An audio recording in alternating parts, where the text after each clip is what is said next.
এক মন্ত্রী ছিল, সে সবসময় শুধু বলে যে আল্লাহ যা করে ভালোর জন্যই করে।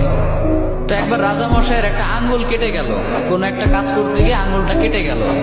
ওই টাইমে মন্ত্রী গিয়ে বলে, রাজামশাই মন খারাপ করবেন না, ডোন্ট বি আপসেট, আল্লাহ যা করে ভালোর জন্যই করে।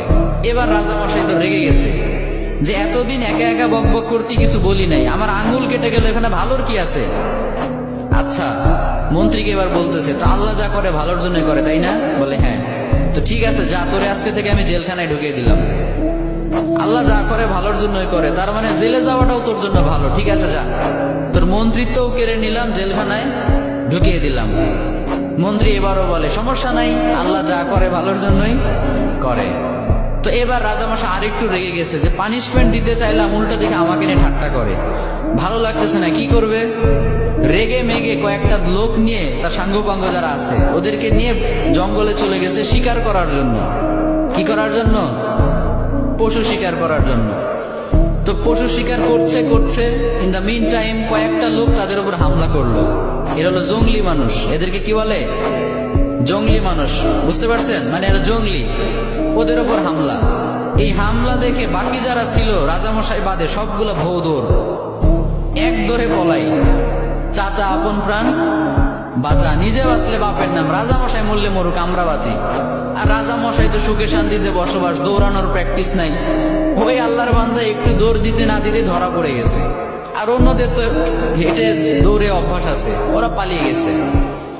এখন রাজামশাইকে সবাই ধরে নিয়ে চলে গেছে এক জায়গায়। আসলে রাজামশাইকে তারা নিয়ে গিয়েছে জবাই করার জন্য। কি করার জন্য? তাদের বিশ্বাস মতে প্রত্যেকটা বছর তারা তাদের দেবদেবীর উদ্দেশ্যে একটা করে মানুষ উৎসর্গ করে।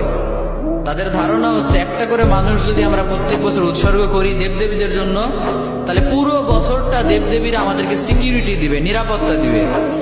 তো ওই কারণে রাজামশাইকে নিয়ে গিয়েছে, শুয়ে দিয়েছে, জবাই করবে। এখন যেই না জবাই করতে যাবে, ইন দ্য মিন টাইম একজন চিৎকার করে উঠে বলে, স্টপ, থামো, একে দিয়ে হবে না।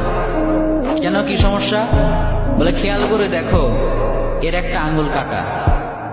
সুবহানাল্লাহ পড়বেন না? আমাদের দেবদেবীদের জন্য উৎসর্গ করতে গেলে একেবারে পারফেক্ট মানুষ লাগবে, যার কোনো খুঁত নাই, কোনো খাত নাই। এই লোকের তো একটা আঙ্গুল কাটা, একে দিয়ে আমাদের কাজ হবে না, ওকে ছেড়ে দাও। সুবহানাল্লাহ পড়েন। রাজামশাইকে ছেড়ে দিল। রাজামশাই খুশিতে এক দৌড়ে এসে জেলখানায় এসে মন্ত্রীকে বলে, মন্ত্রী মশাই, আপনি ঠিকই বলছিলেন, আল্লাহ যা করে ভালোর জন্যই করে।